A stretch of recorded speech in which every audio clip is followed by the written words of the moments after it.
Thanks for joining us today, Adrian. Not at all. I don't know if you've had a chance to watch any of our previous podcasts or listen to any of them on the podcast, but all of them.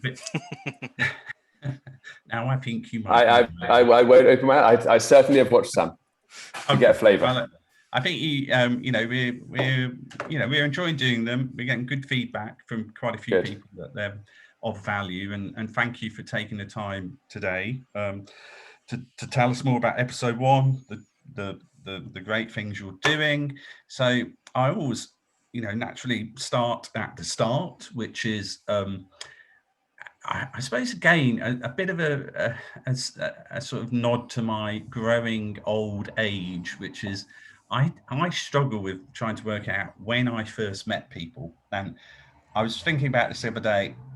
I'm pretty sure we met when I was at Bloomberg. But I know our kind of connecting point is Damien, who is... That's correct. I believe also a founding partner of episode 1. But before I continue to drive in the dark without my headlights on, if you could just give the audience a bit of a background on the fund, how it all was created, because I think that really sets the scene well for people who perhaps don't know episode 1 so well.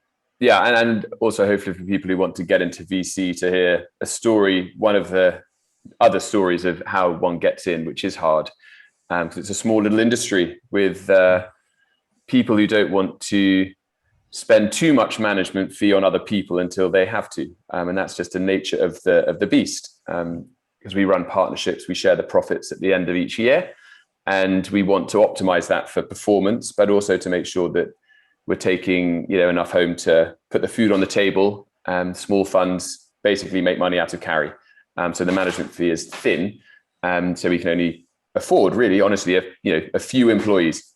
Our current fund we're raising is £75 million, and with 2 and a bit % of management fee, it leaves a bit of money to get people in to work with us, but we can't be an Andreessen Horowitz with 300 operating partners on hand.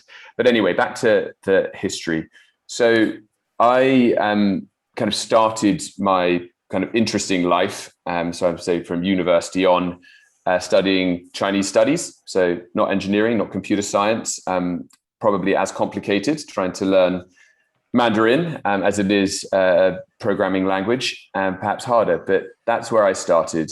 So unorthodox perhaps. And after I graduated, I didn't know what to do. So I became a management consultant because I was very unimaginative, but it was very good training for business in general. So I learned all of the key basic skills, had the tool set to understand at least what businesses did, understand the numbers. But the work was very academic. It was not that interesting to me beyond the educational component. So after 2 years of doing that across Europe for very large corporations, it's slightly ridiculous to imagine that a 22-year-old was advising large corporates like Nestle or Alcan on their corporate strategy. It's a bit of a joke. Of course, part of a team, but it didn't feel right to me. And so I persuaded our CEO, a lovely Dutch guy who I got on with very well, it's an American consulting firm, to let me go and build a business for them in China. So we had no operations in China. This was 2005 when I had the idea. China was, nothing like it is today, although it was well on its way. A bit like Silicon Valley has grown so extremely fast in the last 15 years. China, of course, has done the same. So everyone wanted to have a China entry strategy and have some advice on China. So I'd say, well, I'll go and do that. I can speak Chinese better than anyone else in the firm. And I've got a network out there. I've lived out there for a couple of years. And he said, okay. I was kind of dumbfounded. I thought he was going to say no and I'd leave. But I was given the opportunity to go and build a business in China. So I had the P&L responsibility. I had to build a team, build a business. And that was my first kind of business building experience where I actually had to go far, far, far from the academics and the business books and actually hire people who didn't speak very good English and win clients who didn't really know much about China and had to believe that I did. And so that was an amazing experience. I did 2 years of that. After 2 years, I had to go back to the consulting work, which was less interesting because it had worked and I had clients. And fortunately for me, the company was sold at that point. So just timing worked. So it was sold. I, again, didn't really know what to do next. So I continued my education by doing an MBA at Stanford because I thought that was the best business school in the world, particularly for entrepreneurship. And so I'd spent 2 years in Silicon Valley, had my head turned by software. I was always interested in technology, like, so many are without engineering degrees, just kind of curious. But when I hit Stanford and was surrounded by classmates many of whom had already started and sold software businesses, many of whom started them whilst we were students together, having people come and lecture us from, Kleiner Perkins or Sequoia, entrepreneurs, very successful ones as our professors, it was very influential. And I thought, well, the next, 50 years of my working life will be dominated by this software that's eating the world, a phrase coined, I think, whilst I was at Stanford. And so I thought, this is great. I found what I'm going to do, but how do I do it? And I don't have the risk appetite to be an entrepreneur. I wanted to be an investor, which is arguably harder to become the investor than the entrepreneur. But I was determined to do so. I looked back at the UK and looked at Silicon Valley, the two obvious routes and obvious options for me at that point. But I wanted to come back to Europe, and my wife also wanted to come back to Europe, having been away for myself 4 years, and she had been away for 2 years with me there. So looked at London, saw the venture scene was starting to make moves. This was 2010. There are a couple of seed funds around. I'm not really sure if any of the seed funds that are leading lights today, like us, like Kindred, like Passion, like Local Globe, none of them existed then, but there was movement. Local Globe was kind of within index, I think, at that point. The clients were doing it there. But there was movement. And so I came back to London and started sniffing around, just looking, waiting patiently, refusing to take real proper jobs. So I just advised startups on strategy, on operations, tried to help where I could, got paid enough just to keep looking for the right opportunity. And then a friend of mine introduced me to his chairman, and his chairman was Dr. Simon Murdoch, who is my managing partner and co-founding partner of Episode One. And so then the rest is kind of history. He was looking to start a fund. There's this great scheme called the Enterprise Capital Fund run by the British Business Bank that helps new GPs launch, which I'm sure many of your listeners know about. And he thought this is a great scheme to help me raise a big fund. He'd been a very successful angel, but wanted to write bigger checks, have more influence. So rather than own 2 or 3% of a business, own 20, because he loves helping and being influential. And so he thought, let's try it out. So we did with Damien, as you pointed out earlier. And that was the beginning of Episode One. What is it that you're looking for Episode One that has led to those successes? Yeah, it's a nice way of asking the question. The common factor amongst the most successful businesses that we as a fund, or Simon sometimes as an angel, have invested in have been basically two things. It's the individuals at the top and the size of the opportunity, the ability for the people at the top to be persuasive enough to hire fantastic VPs who give up all other opportunities to go and work for them. And then if you've got a great leader with an amazing team of lieutenants supporting him or her, and the opportunity is massive, then you've got a good chance of executing well and fulfilling your dreams. So Alex Chesterman at Zoopla, clear good example. Simon was the first in the first round, one of the first angels and chairman of that for some time. Same with Betfair. Natural Motion was a great success, sold for, I can't disclose the figure, but north of $500 million to Zynga in gaming animation technology. And the founder, Torsten Rahl, was discovered by Simon when he was doing his PhD, I think it was at Cambridge, dropped out to build Natural Motion. And he just had this charisma around him to attract great people. And the opportunity was there to execute on. And of course, what you do exactly with all those great people in that market changes over time. Sometimes it stays very much the same, but Natural Motion evolved quite a lot. Zoopla was pretty much, he did what he said he was going to do. Carwow too has more or less done what they set out to do. So if you look at their seed deck, it'll be quite similar to their Series D deck that they're going to be going out to raise imminently. But it's really about the people, and crucially the people that they can attract. And then of course the size of the opportunity. You're not going to make much money in the tiddlywinks market, but if it's an enormous market, then you've got a good shot with a great team. And I suppose how, if you look at this, Adrian, now, where perhaps, going back to the earlier years, the landscape to find those individuals and for you to, for them to buy into you as well, has it become increasingly more difficult or easier because you've had these successes? It's become a lot easier. I think we were very lucky that we had Simon's reputation, which started it.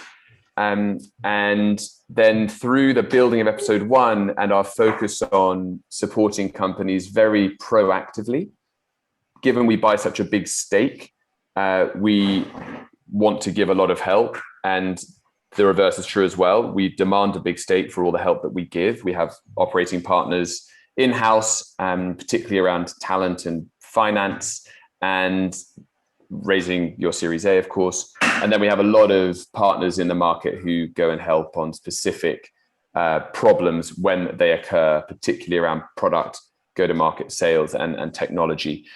And so with that reputation, our deal flow comes from people who know us on the whole. So 60% to 70% of our deal flow comes from people who've worked with us in the past. And then the balance is, hustle, going out to conferences, inbound as well.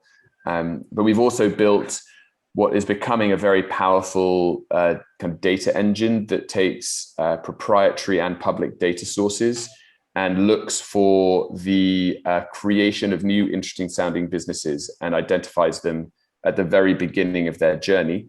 And we reach out to those people. And that's becoming more and more important to us because it's becoming more competitive to find the best companies. So we're doing everything we can to build our pipeline of high quality companies, including through data now. I guess that's one of the reasons why it's so important if you're a young fledgling startup that's working on something important and urgent is to have a bit of a profile as well, because otherwise you won't be found by new data engines like the ones that you guys are building. Yes, absolutely. So I think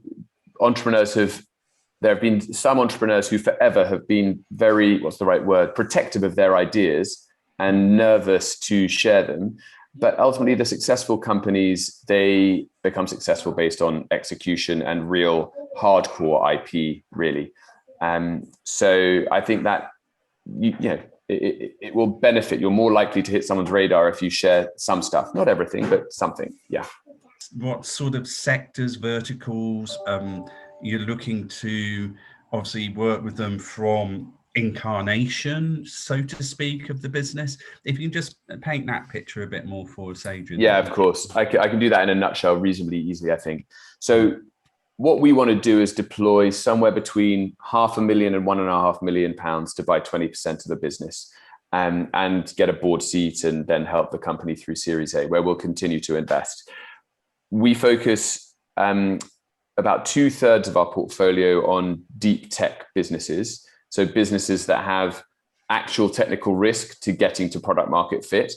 And so there's clearly going to be quite a lot to build in the seed to Series A journey, technically. So about 2/3 of that 2/3, if you will, is applied AI, and about 1/3, the balance, is software infrastructure. So the actual infrastructure of how the internet and technology is being built and operated and run. So there's a lot of technical due diligence, technical IP that we look for in about 2/3 of our businesses. At least that's for Fund 2, but we expect that to continue for Fund 3. And why is that? A, because two of the partners, Karina and Simon, have either academic credentials in AI and deep tech or commercial experience running their own business in deep tech. Karina's business was a machine learning business applying to machine learning to AI, to DNA, a bioinformatics business.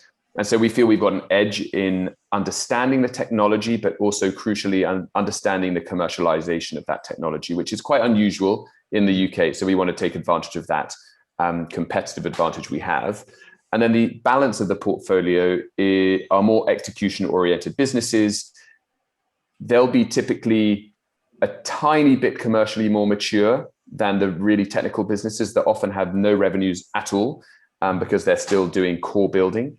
But the more commercial businesses that aren't so deep tech, they will typically have revenue when we invest somewhere between 0 and 10 grand a month, let's say.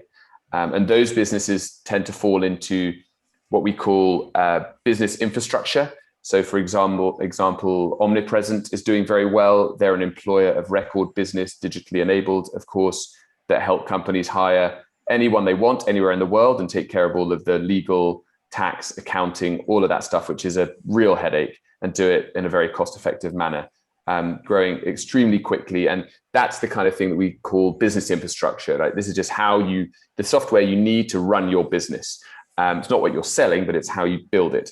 And then the other businesses that we focus on are marketplaces. So the obvious marketplaces have gone, the massive names we all know, but there are massive niches or industries where marketplaces still have a huge potential. So we've got one in genetics called Sano Genetics, which is a 3-way marketplace between genetic data owners like Genetics UK, big private or public entities that own and hold genetic data, pharmaceutical companies, and the patients from whom that genetic data come from.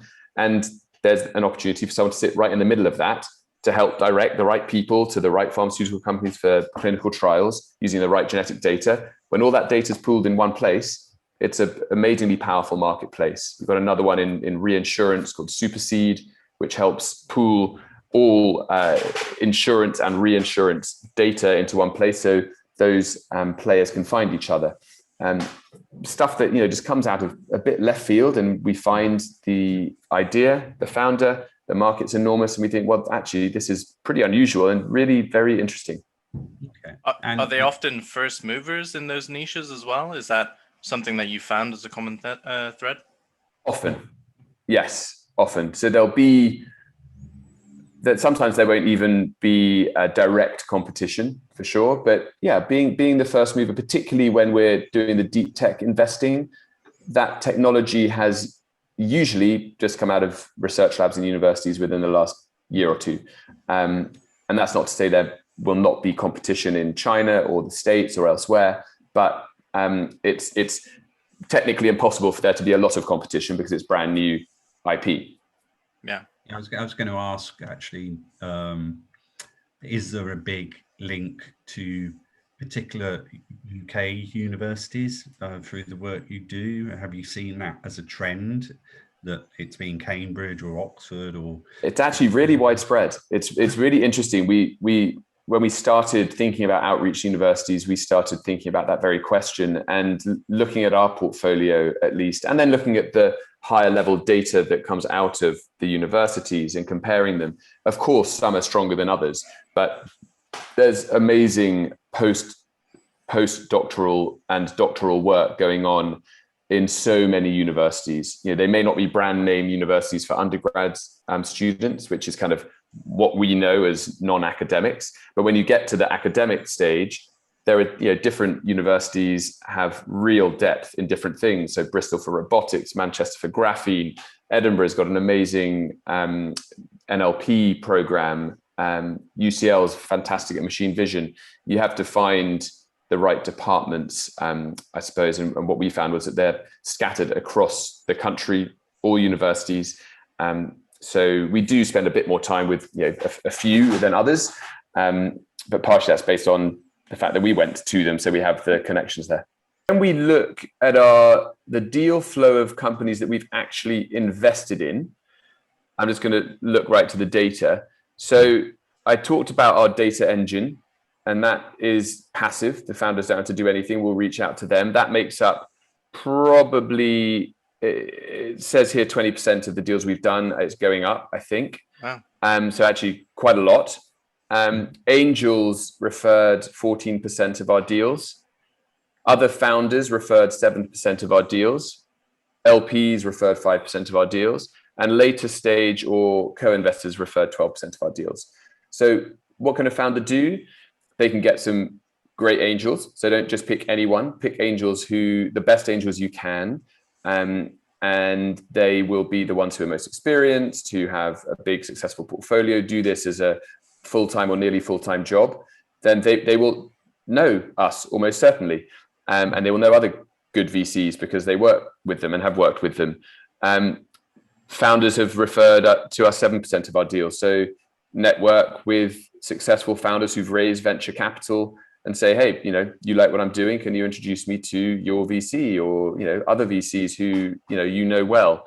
That later stage or co-investors is probably harder for founders to influence, and LPs are also harder to influence. But if you know someone who's wealthy and is an investor in a bunch of venture capital funds, then we listen to our LPs very closely because they're one of our core constituents. So all of that, apart from the data engine, leads to warm inbound, right? It's better if it comes with a sensible introduction from a sensible person, and it will just be prioritized. Also, spending time with the associates at funds in any way you can is great. Like, that is their job, to find great founders. And our associate Hector is amazing. He built the seed stage, which is the demo day without the accelerator. And he drives that with almost all the other seed funds in London now participate and help sift companies. And that's an amazing new way to get in front of VCs quickly and easily, because it's sifted deal flow for us. So all the seed funds pay attention to it, and we're running that twice a year and may do it 3 times a year. We're just, we came up with the idea, we sponsor it as such, but it's very much an industry-wide initiative. I think I think I've attended one of them, but they're good. They're efficient, and I think that's very for the process moving forward as well. And so any other final tips that you may have there, Adrian? I think once you're in front of us, your pitch deck obviously has to be pretty good. You want to make it very clear. But I was on a pitch this morning, and the founder was great. I really liked him, but he made 2 kind of cardinal errors. One was he based the addressable market on the size of the entire market, which bore no resemblance to his pricing and his business model. So I work in insurance, and it's a 1.5 trillion pound business. Of the global insurance market. But his business is a commission-based affiliate model. So it's like, well, that means it's meaningless to me. You need to do a bottoms-up market analysis based on your pricing model. It drives me crazy when people don't do it, because once you think about it, it's so obvious, because that's what we're investing in, your business model. And then he also didn't have a competitor slide. And, it's silly to leave it out, because, of course, we're very good at researching, and we will know half your competitors without even having to think, and we'll find the other half because we hire people to help us find the other half. So, do the stuff that is obvious. Do it well. Don't hide anything, because we will find it out. And we want to help, right? If we're going to invest, we're going to need to see honesty, transparency, and then we can really help because we'll know the whole picture. That's interesting. Okay.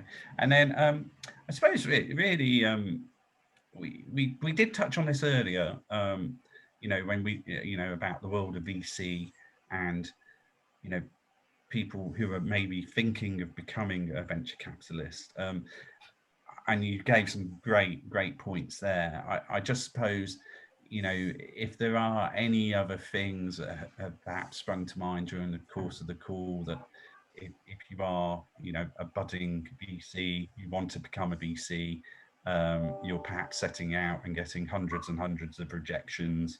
Yeah. Is it the onset or the return of events, physical events, perhaps coming back? We do our events in London. We have an open door policy. Any people who are well, anyone's welcome. Is there anything else that might be a good piece of advice for budding VCs there, Adrian?